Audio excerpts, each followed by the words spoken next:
Poddin My Noggin, hosted by CK Sims, creating a platform to elevate, educate, and heal by creating a space where people can share their stories of struggle, triumph, and redemption. CKS Media. Hello, everyone, and welcome back to Poddin My Noggin. Thanks for tuning in. I'm your host, CK Sims, and today we are joined by Mr. Matt O'Neill. He is the author of a new book called, oh gosh, I'm having one of those moments, Good Mood Revolution. Perfect, I remembered. And he is also the host of the podcast of the same name. Helming and calling in today from South Carolina in the United States. I'm having one of those moments. I get them. I'll tell you about them. Matt, welcome to the show. CK, man, I am so freaking pumped to be here with you today, my man. Well, thank you very much. I am also very happy to have you here. Listen, I have not heard your podcast yet, but I'm gonna. And the reason is simple. I have a busy life. I'm trying to build something, but when you're trying to build something, you're typically pulled in a lot of different directions. As I was reading, and I was telling you just before we started recording, I was reading up on you, looking at your website, looking at what you're doing, and like who you are as a person. That really resonates with me. And so I want to talk about that. How'd you get, how did Matt, well, first let's tell people what Good Mood Revolution is all about. Yeah, the Good Mood Revolution is about how happiness is truly a choice. And that we can make that choice at any moment, regardless of how crappy things in our life feel like they're going. We can still choose to be happy at any moment. I know that this is kind of a big claim, and sometimes we feel like we don't have that choice, but we always do. And there's just 8 things that get in the way of our happiness. These are the 8 signature bad moods. We all experience them, but they're all really universal, and there's a way out of each of them. So my book, the first half of the book, is about what those 8 bad moods are, and then how to get out when you're in any of those 8 moods, the specific out route to get back to happiness. And the second half of the book is really just practical tactics on how to stay happy, like stay in peace, stay in joy, stay loving, stay kind for longer periods of time, because the longer we stay in those really good mood states, the more good we do in the world. Happy people are not out there hurting everyone. Happy people are out there making everyone feel so good, right? And so I just want everyone to feel good so that we all lift each other up rather than tear each other down. Love this. Love it, and it resonates with me on just a very core personal level. So your book is kind of like roadmap, if you will.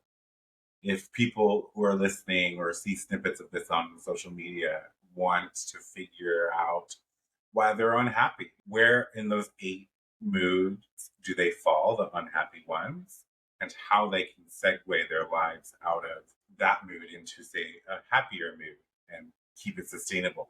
Would you say from your experience that it's an immediate shift, or it's something that does take work? Yeah, it's only taken me 15 years to figure this out. So yeah, it's a lot of work. It's a ton of work, CK. And you know this, right? Yep. Personal growth is a never ending journey. And our emotions are really complex things. I'll tell you this, though, the more we work at it, the better it gets. And it's just a skill set.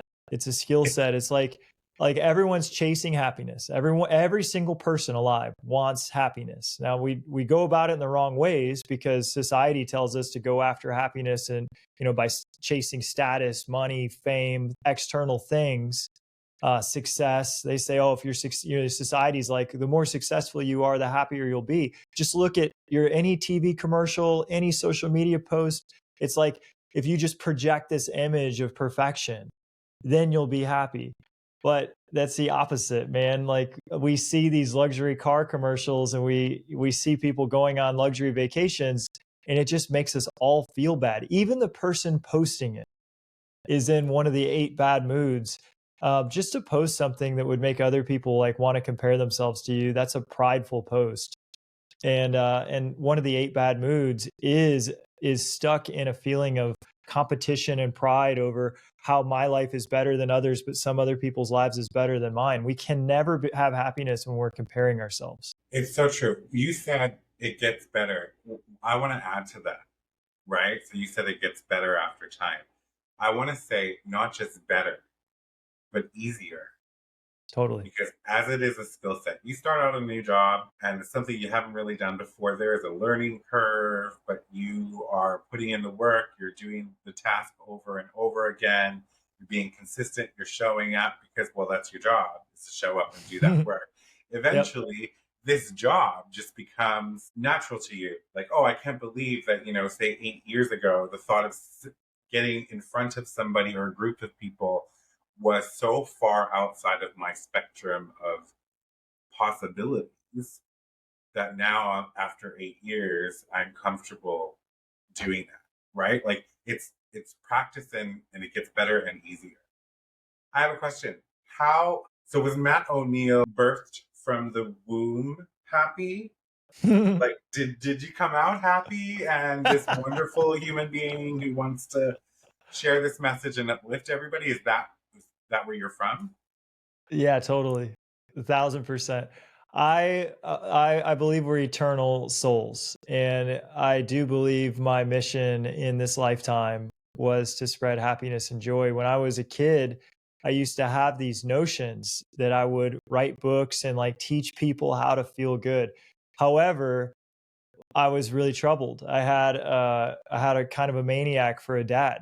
And it was so unpredictable. We always were on eggshells because at any moment he would just blow up and explode, and you didn't know what you had done. And so you're always like questioning yourself, like if you were being good or if you weren't, or whatever, because he was just crazy, right? And completely unpredictable. And as a little kid, when you've got a very powerful maniac dad, it creates a lot of insecurity in you.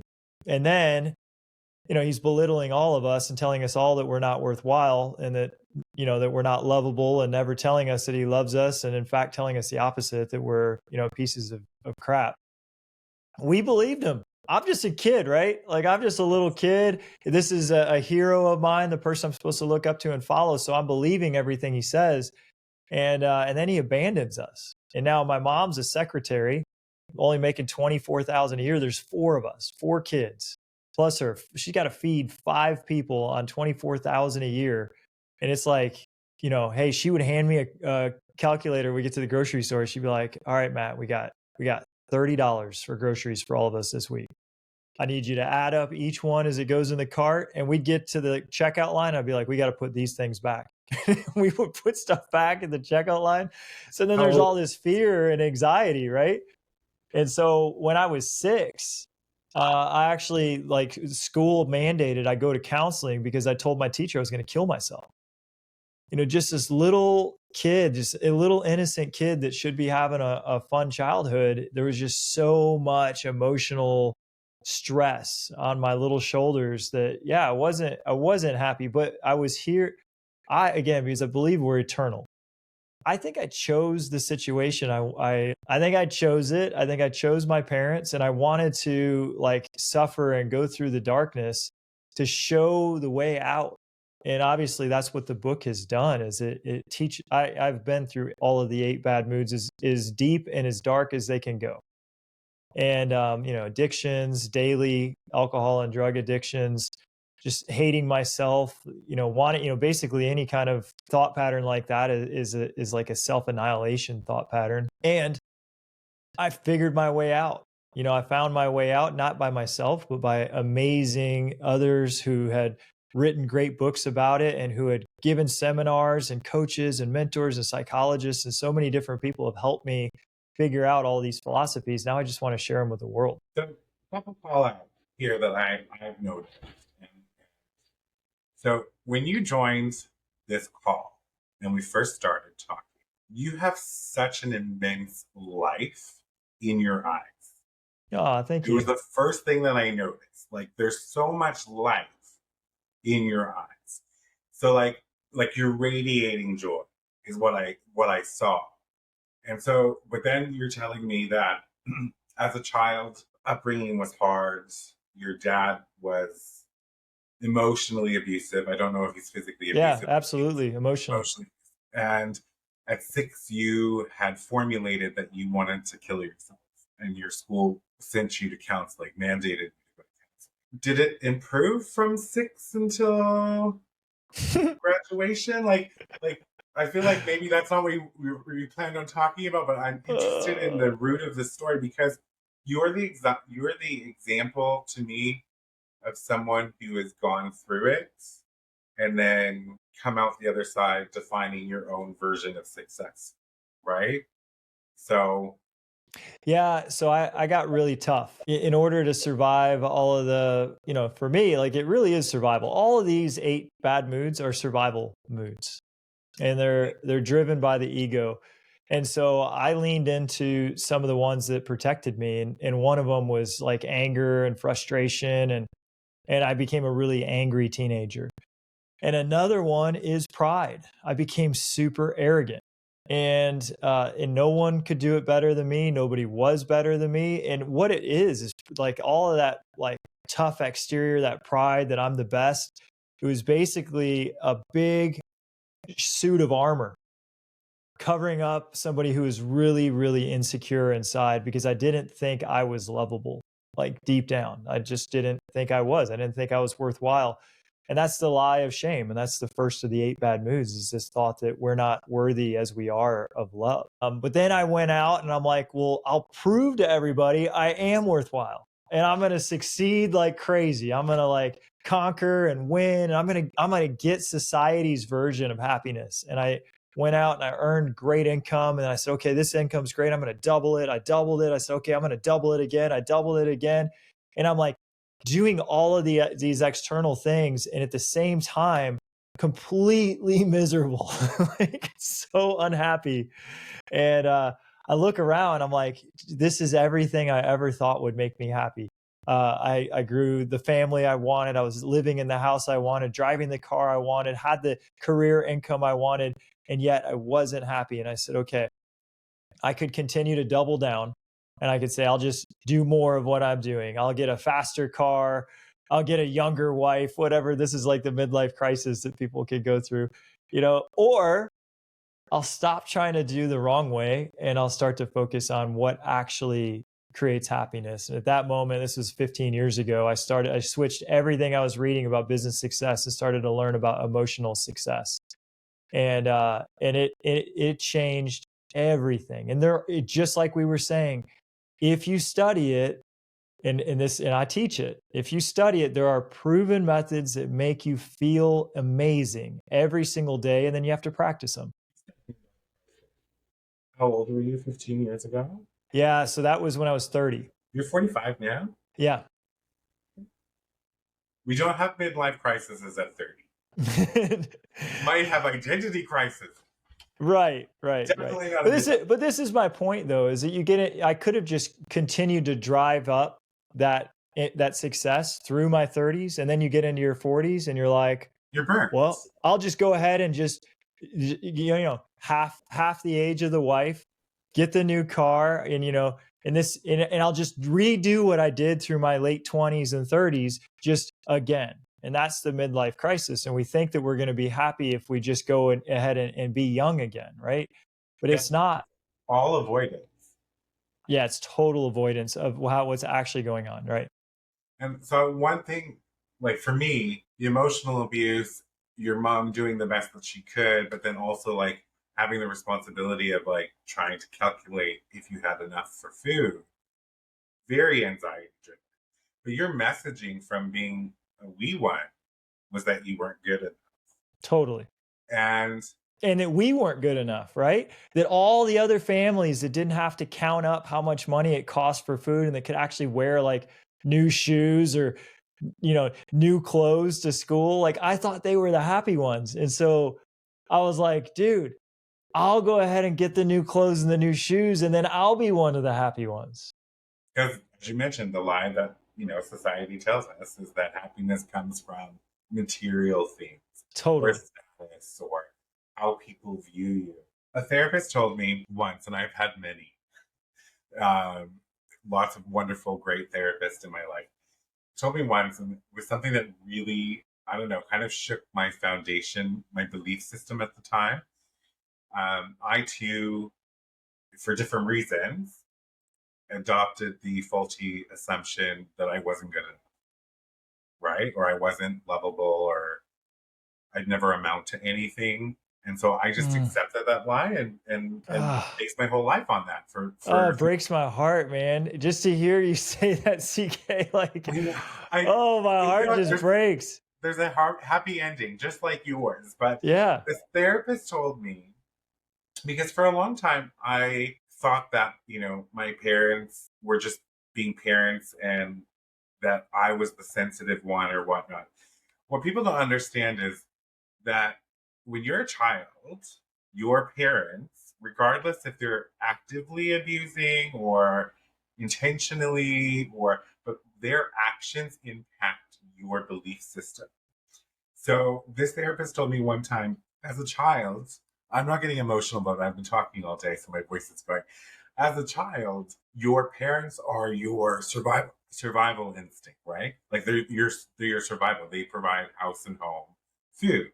Yep. So when things are happening that are tense or forms of abuse, or say you have an overreactive parent, whatever, the child cannot, for basic survival reasons, look at said parent and determine that they are the monster. They look inward and they decide that they must be the monster. Oh, man, that's so true. It's so true because you can't bite the hand that feeds you. You And can't. so you're a kid and you're like, I need these two people to survive. I need them. So I need them to like me. So they can't be the issue and I can't tell them that they're awful or else they could kick me out, I could die. So out of survival, we look at ourselves and say, I must be messed up. And so that shook my very belief system and was one of the many things that led to, I guess, what you did as well, but in a different format. Tell me about the moment, because you said we talked about your childhood. You were a high achiever. You kept building, stacking on top of stacking to find happiness, I guess, but you were miserable on the inside. You said you used alcohol and drugs. You started a family, I believe, is what, if I remember that correctly. What was the moment? And if it wasn't just one, that's fine as well. But was there a moment in your life when you realized, oh shit, I gotta change something? Yeah, man. I had like I had this total awakening reading a book. I was 25 and again I was obsessed with success.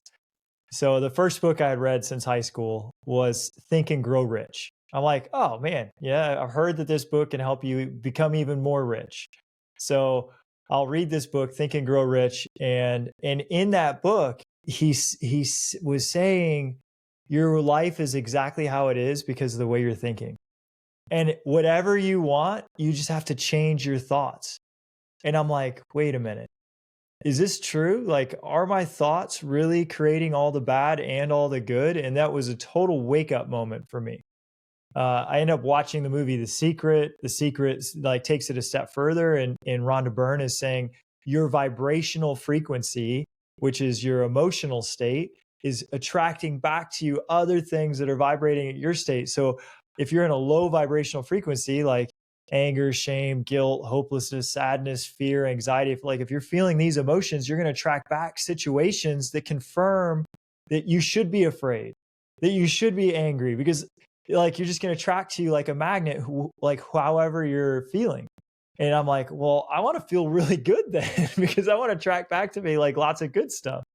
And so that was like the first awakening, and it was in my late 20s. And then the second one happened in my mid 30s. And I had created like I said, this really big life, lots of different moving parts, a ton of people working at this company I'd created, a lot of children were coming as well with my wife and I. And my life was so full of all this responsibility. And I'm like thinking that's what I really wanted. And I've got severe back pain, like debilitating back pain. I'm sitting in a chair, ice pack on my back, ice pack on my shoulder, ice pack on my knee. like padded things in the chair. In my car, there's a special thing for my back. And I'm reading this book, and it was by this guy named Dr. John Sarno. And he said he was a surgeon. He was a back surgeon for back pain. And he said 90% of all back pain has nothing to do with the back. And it has everything to do with repressed anger. And he specifically said, as you build this life that's so crazy responsible, there's a part of you that really resents what you're doing and why you're doing it, and is so angry that it's lashing back out at you and creating all this pain in your body. And as soon as you admit that you've got emotional problems instead of health problems, the back pain will disappear. And I was like, shoot, I've tried everything else. I've been to the acupuncturist. I've been to the chiropractor. I went to the surgeon. I'm like, dude, cut me. Like, I can't handle this. Just like whatever you got to do, make this back pain go away. So I figured I might as well just like try to believe that Dr. Sarno was right and that I had emotional issues. And sure enough, as soon as I went into his program, which was just admitting the rage that was within me, this anger that I'd been stuffing down probably since I was a kid, I started to pull out all of that anger and release it in a healthy way. Haven't had a back problem since. This is a decade now. Your story and my story are so similar, so different.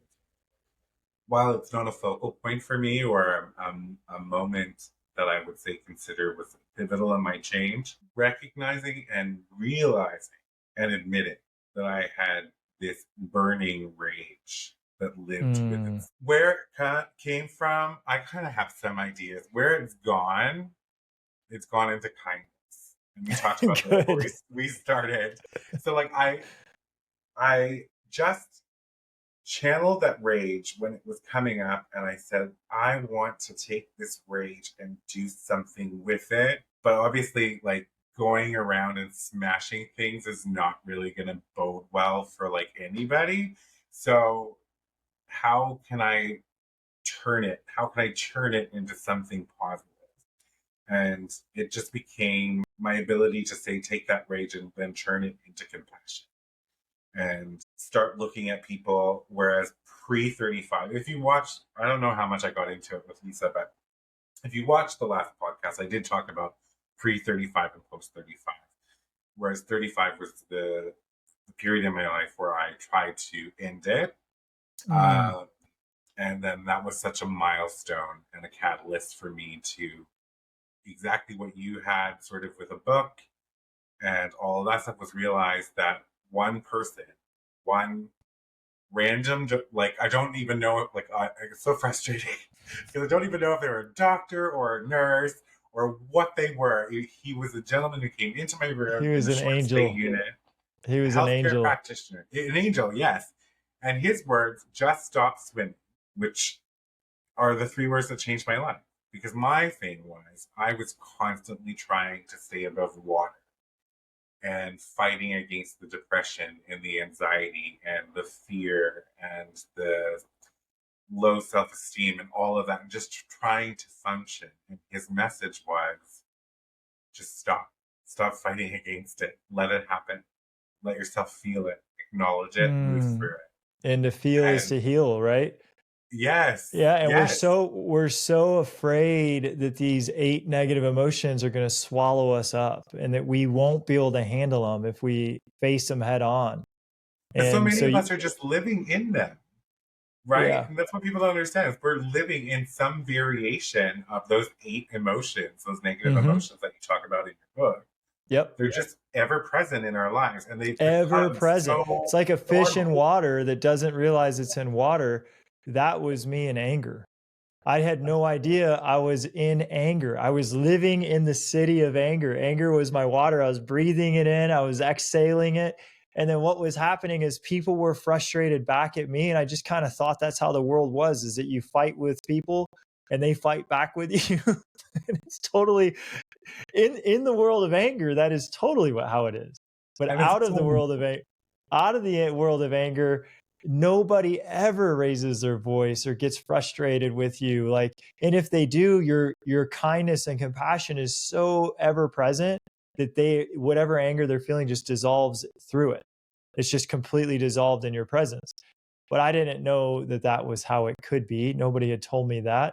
And, so now I just want to teach it. I just want to teach it because I know that when I was in the world of anger, I was creating a lot of conflict and a lot of pain in people's lives with the anger. And of course, it wasn't my fault. I had a super angry dad who then took his anger out on me. And then all of that repressed anger then manifested itself through me and then out of me because I was full of pain. I was expressing pain. But once we heal the pain, then we can start to express kindness like you've done. I love that too. We're going to take a break, but I love that. I love the saying, trauma is not your fault, but recovery is your responsibility. Oh, it's We'll be so right good. back. It's so good. Life in Stitches by CK Sims. Available for purchase in paperback and ebook on all major platforms.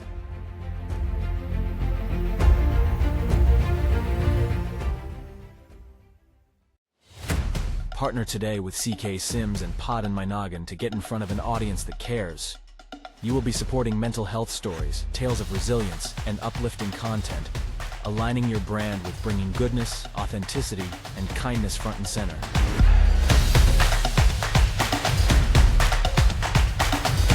This spot could be yours.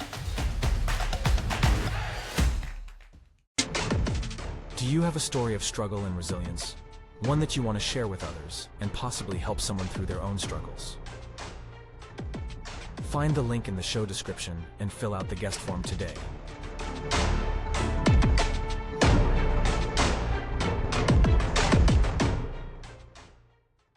Welcome back, everybody. We are talking with Matt O'Neill, author of Good Mood Revolution. And I'm in a good mood right now because talking to you Me too, man. is giving me good vibes. So CK, back at you, bro. Before the break, we were talking about you were living in a world of anger and this was affecting other people's lives as well. Yeah. And then now when you healed that, it's a complete opposite. It's like someone flipped the light switch, right? Like your experiences with other individuals are completely different than they were previous time. Yeah, there was a time when I was my own worst critic, and I thought that was a good thing. So one of the 8 bad moods is the emotion of guilt. And guilt can manifest itself in a way where we become a super people pleaser because we don't want anyone to judge us. And so we'll just please everybody. And I, of course, have been guilty of that. No pun intended. And then guilt can manifest as extreme judgment and criticism. And we can be super judgmental on ourselves. And then if we're really judgmental on ourselves, we're usually really critical of others. And so I thought that being super hard on myself, being like my worst critic, was helping me be better. I'm like, oh, if I'm just super mean to myself all the time about how I'm not doing good enough, I'll do better. And that's, it's logic. It's just flawed logic. And then everyone around me, everyone who worked in my company, I was so hard on them. I had ridiculously high standards. Nobody could hit them. And then I made them feel bad when they didn't hit them. And I told them they weren't doing good enough. And guess what? I had a lot of unhappy people working for me because I was mean. I was so mean to myself, right? And then I realized, again, through study, I became a self-improvement junkie. I realized that I would do so much better, like financially. This, again, I was driven by, if I can get financially where I want to go, I'll be worthwhile. I would do so much better if I was kind to myself and told myself all the ways that I liked what I was doing instead of all the ways I wasn't living up to it. Well, I started a little habit. This was 15 years ago. So I was 30. I started this journal habit. Every single morning, I wrote down 3 things I did well the day before. Just 3 things. I just had to come up with, okay, all right, I know you didn't do that well and you sucked at that and that went bad and you said the wrong thing and blah, blah, blah. But what were 3 things yesterday that actually went well for you? And it took me a while. It still does take me a while. I do this every day to this day. Every day I write down 3 things I did well the day before. And you know what? After a period of time, you start to notice what you're doing well in the moment. And then instead of criticizing everyone, you start to notice what they're doing well. And I'm like authentically telling people who work with me, I'm like, oh, that was awesome. Hey, I heard you say this. Like, I couldn't believe, like, oh, and you look amazing today. Like, I'm just noticing everything that's going right in the world because I started to like count it and practice it. And this is a practice of noticing what's going right.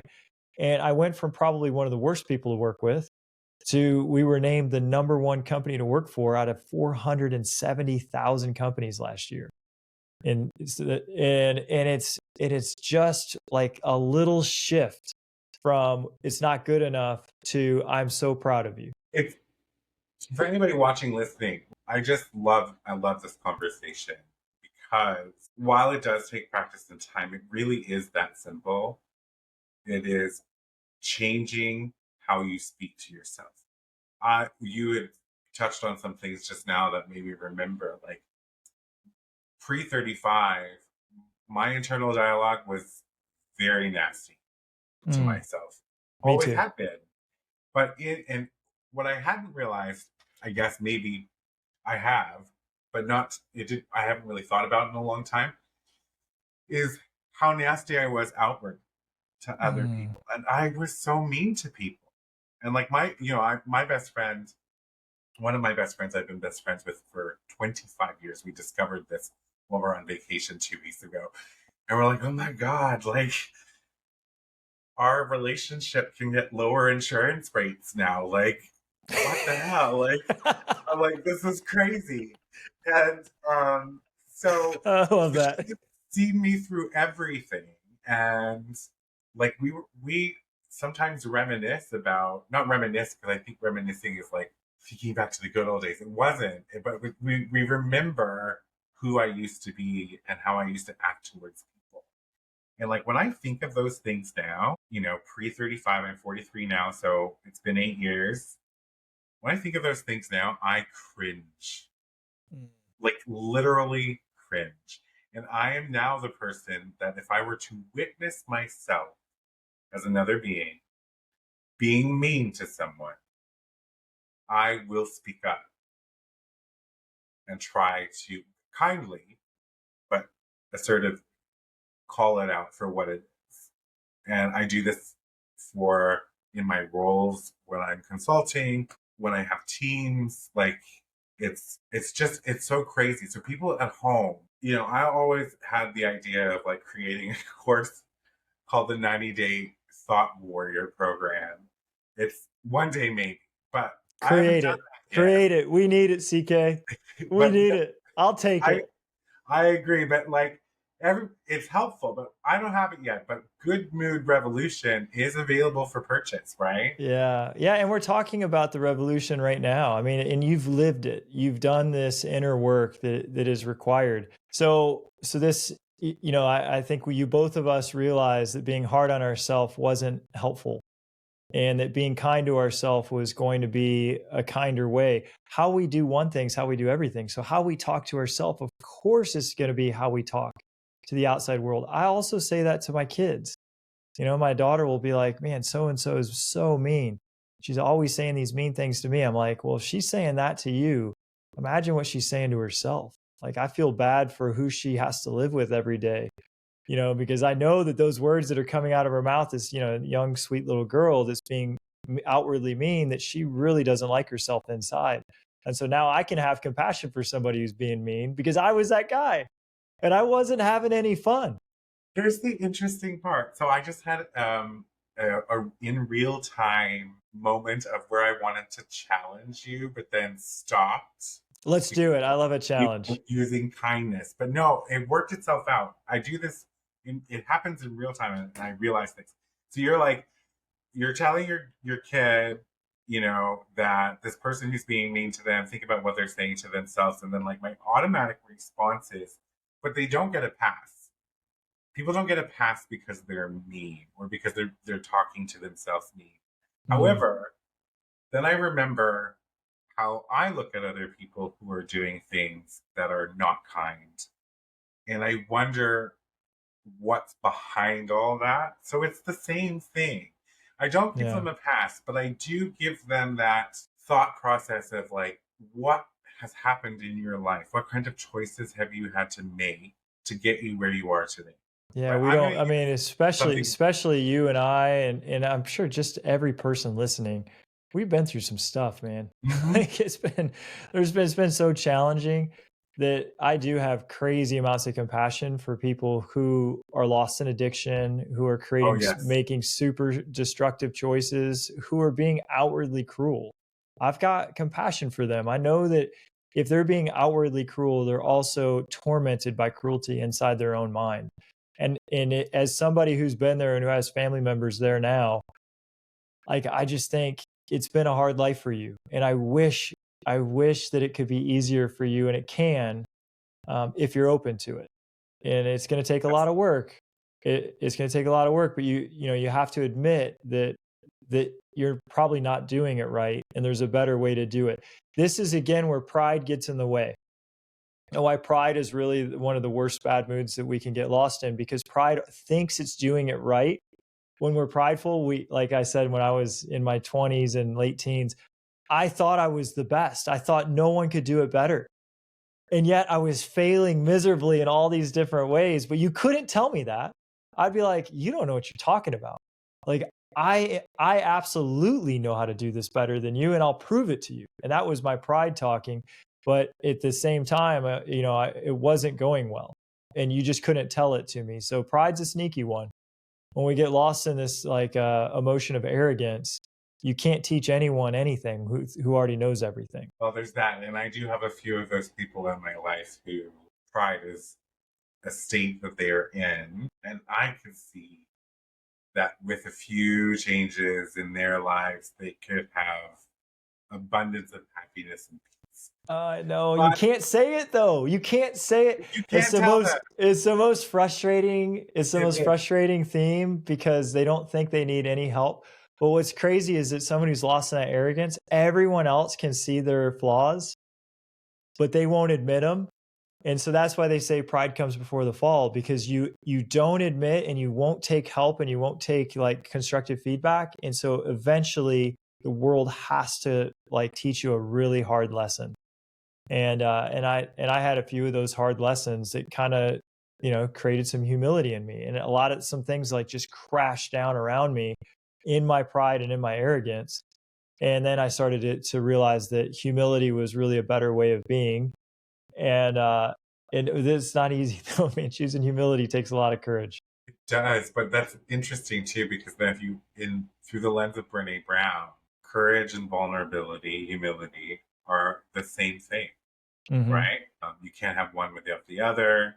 They exist together. Life vulnerable, and I mean, there's varying degrees, right? Like, I think that we are very similar in our mindsets, but like, I don't think I have the same amount of life in my eyes as you do. Oh, you Um, definitely do. but maybe I don't know. But it's interesting. But it's varying degrees. So like, I think for people listening at home, is like the first step is to recognize that things could be better, Yeah. right? And so if you are in a situation and you're having thoughts of like, why is this always happening to me? Or why does stuff never work out? Or I can't ever seem to get ahead, or I can't catch a break. If that's your normal sort of dialogue to yourself, and even internal, external, then that you have room.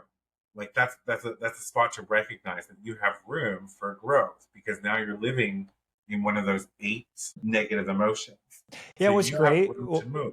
what's great about what you just said right there, CK, is that it's like that should give you so much hope. These eight negative emotions are universal. I still experience them. You experience them. We can't get away from them. Uh, we can be stuck in them. So Yeah. what I want to teach is that I'm going to still experience anger. There's still going to be moments I feel rejected and I feel like I'm not enough. That's just part of being human. I don't want to be stuck there though. So yesterday I had somebody tell me that they didn't want to work with me. And I noticed like that trigger of I'm not enough. I'm not good enough. I noticed that rejection created this sting. Like I could get totally triggered and tumble into these thoughts of shame that I'm not enough as I am.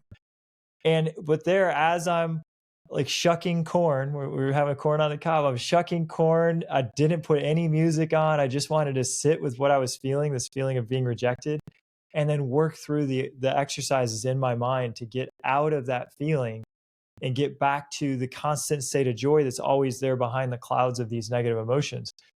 But we can live there. And I lived there for decades. You just don't have to. The good news is that these are universal emotions. They have universal themes of like behavior and thought patterns. And once you can recognize them, you can totally dismantle them and get out of them. You just don't know you're stuck in a trap. Yeah, it's the recognizing that there's something you can do different. There's something you could do, something you could believe different. You don't even have to be like, just this can apply to anybody anywhere, because you don't even have to be a miserable person. You don't have to be addicted to anything. You could just be, you could be like just below the surface of happiness, and that's where you're coasting, right? But you just can't quite. Yeah, like a lot of people, like you're saying, a lot of people live with this cloud of anxiety. Oh yeah. Like, we got a really nice life, but I'm kind of always waiting for the other shoe to drop. I'm always like just a little bit worried that things could go wrong at any moment, and that everything I've worked so hard for could crash down around me. Well, anxiety is just one of the 8 bad moods. It's the emotion of fear.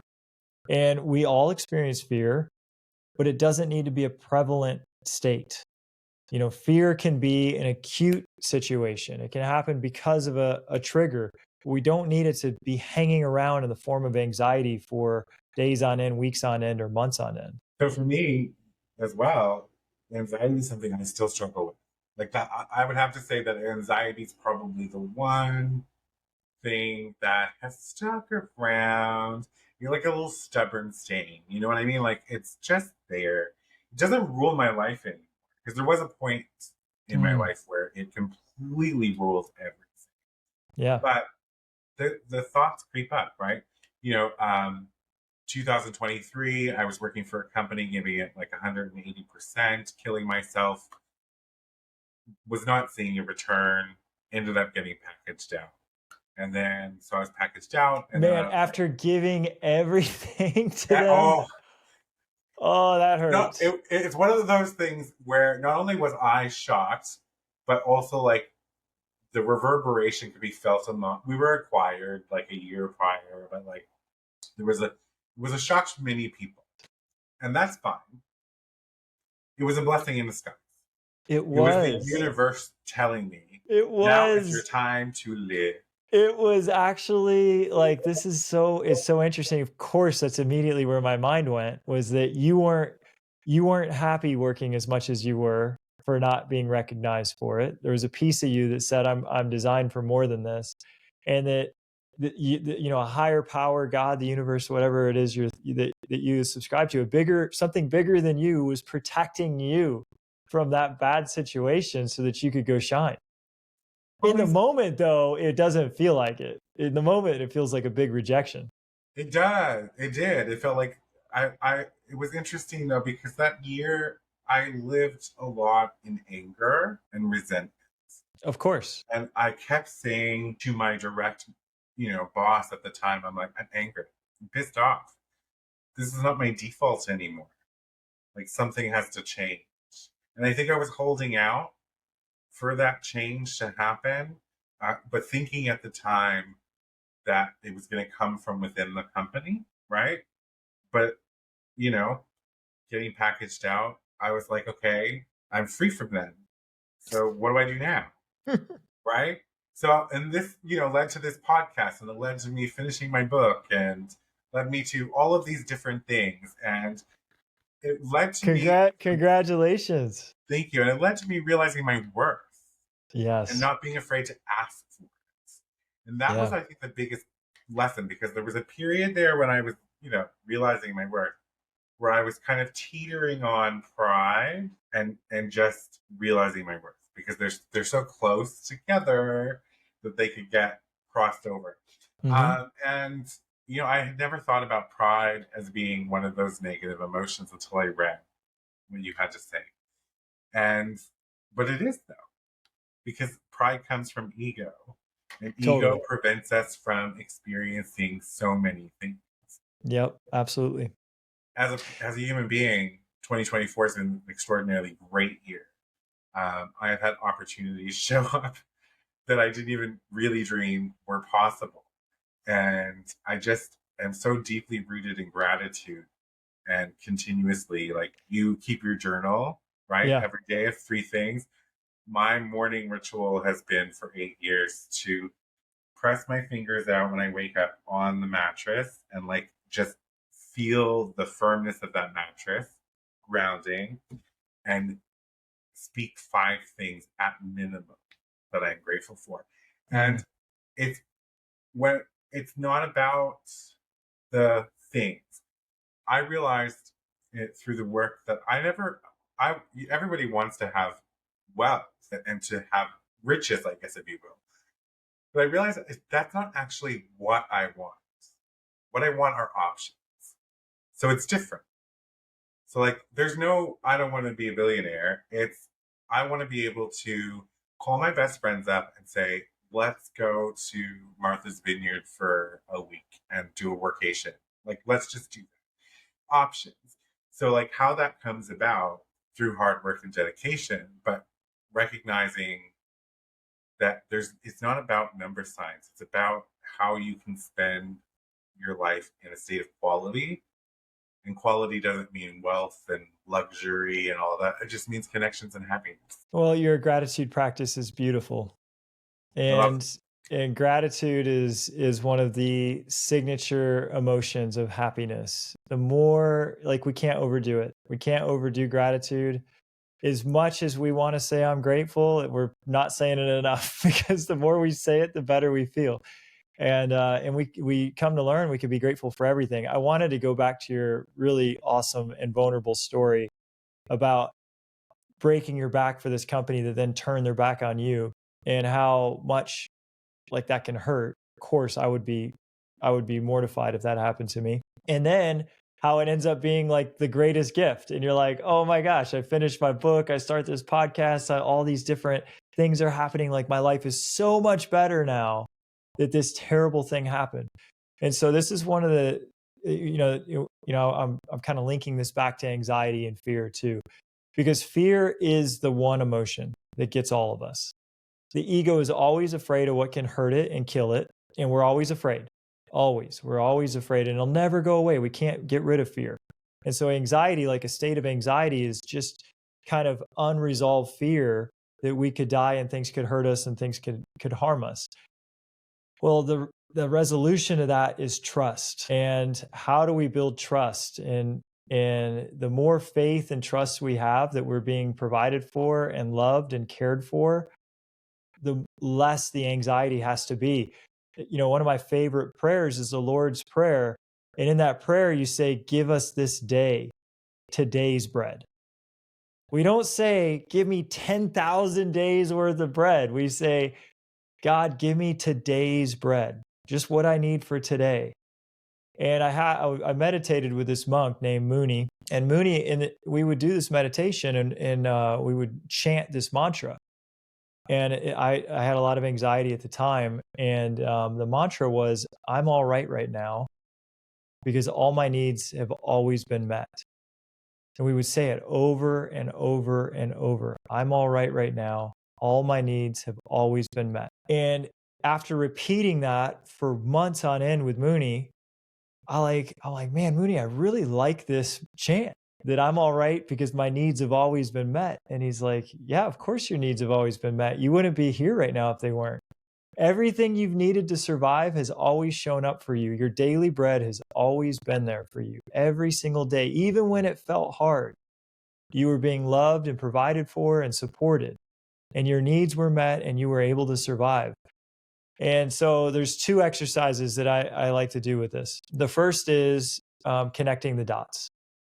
Steve Jobs gave a commencement speech to Stanford, and he talked about how some of the greatest disappointments in his life ended up turning into the greatest gifts. And he said, I can't connect the dots moving forward. We don't know. We're afraid of the unknown. We don't know what's going to happen next month or next year. We don't know if we're going to have enough money to survive.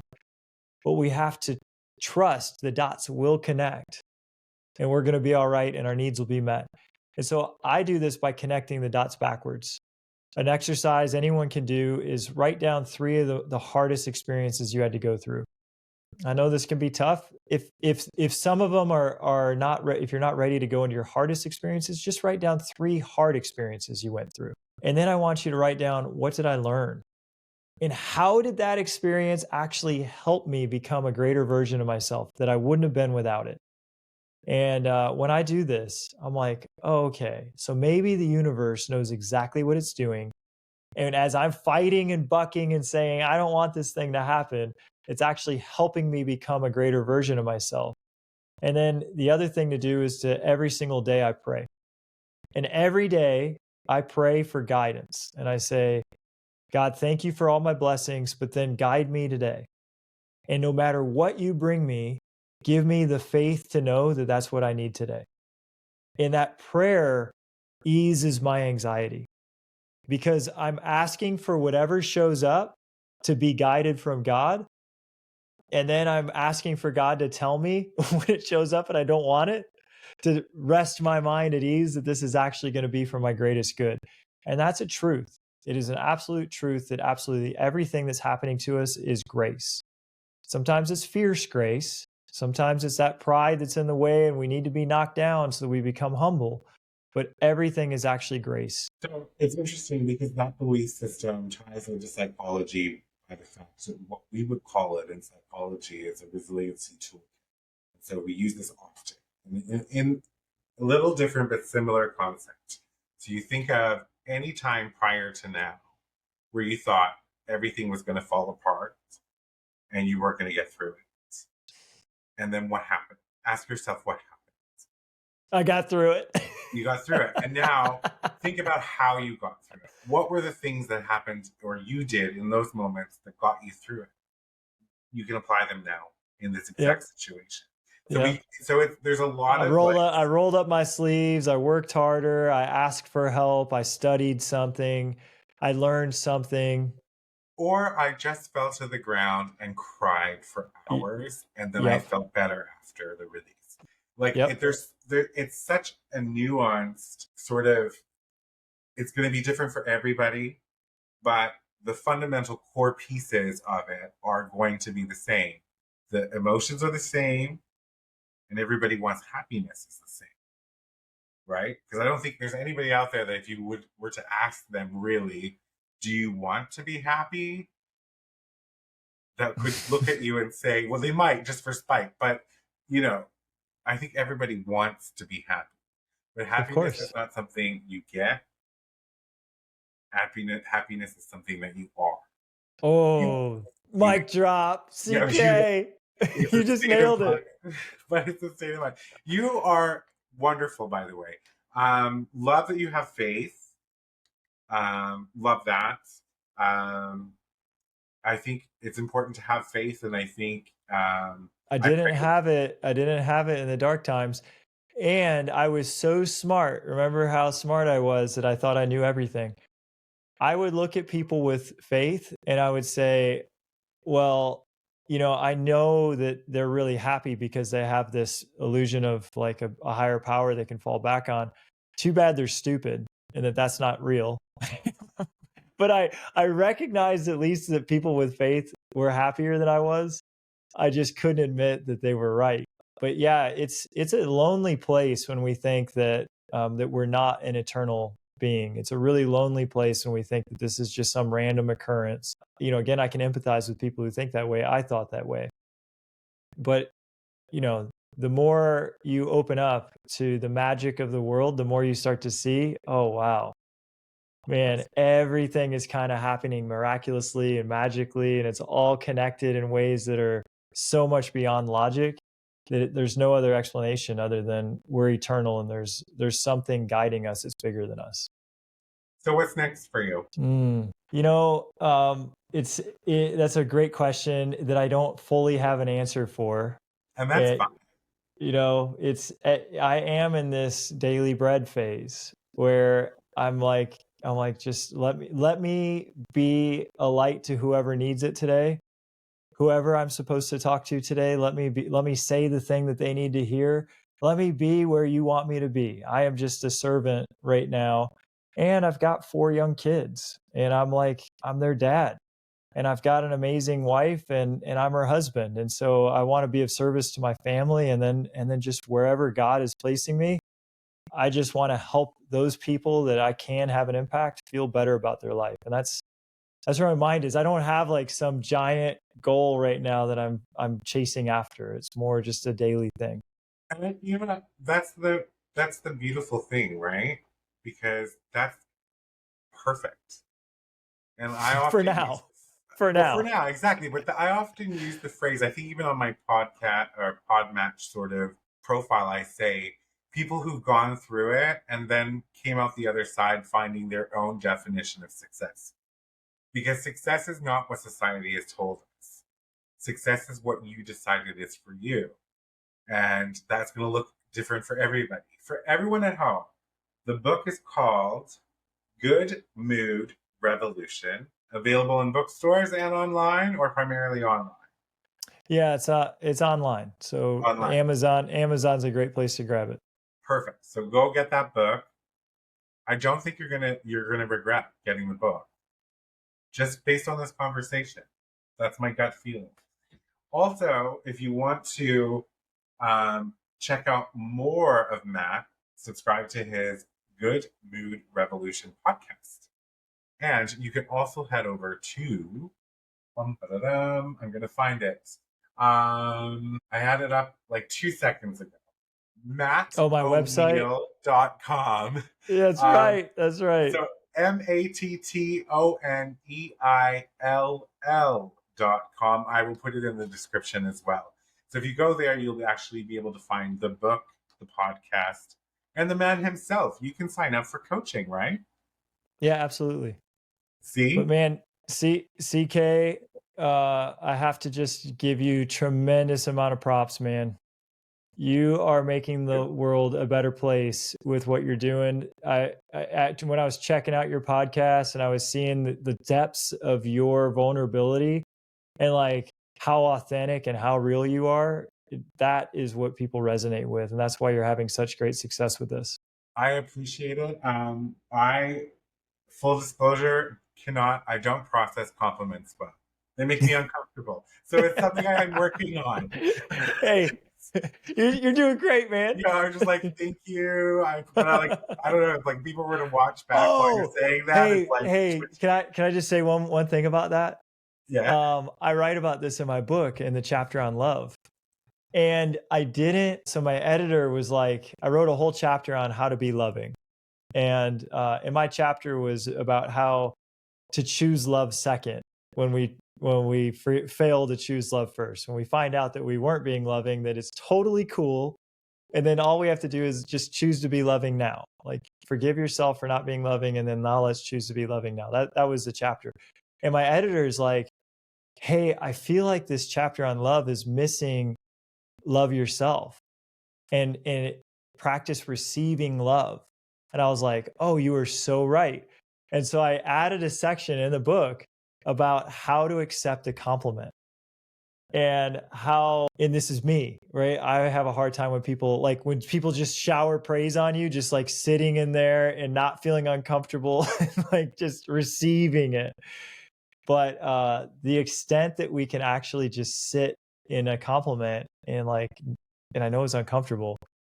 It is for me, at least. It sounds like it is for you too, but like allowing that to just be received and to just feel fully loved and fully seen is one of the keys to then being able to express love at a higher level.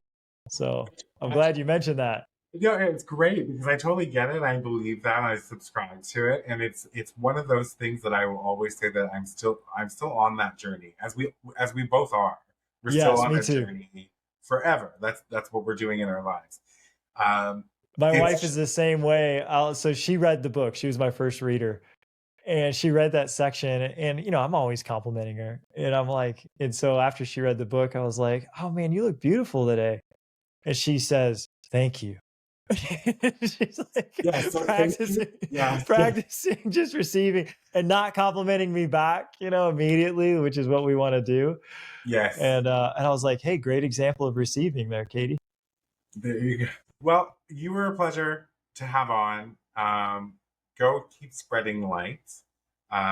Thanks for choosing my show to come tell your story. Everyone at home, matto'neil.com. Check out the book, check out the podcast, sign up for coaching. You could use it. Everybody could use it. And I wish you the very best. And until next time, everyone, take care. For media and sponsorship inquiries, email info@cksims.com or visit cksims.com and fill out the contact form.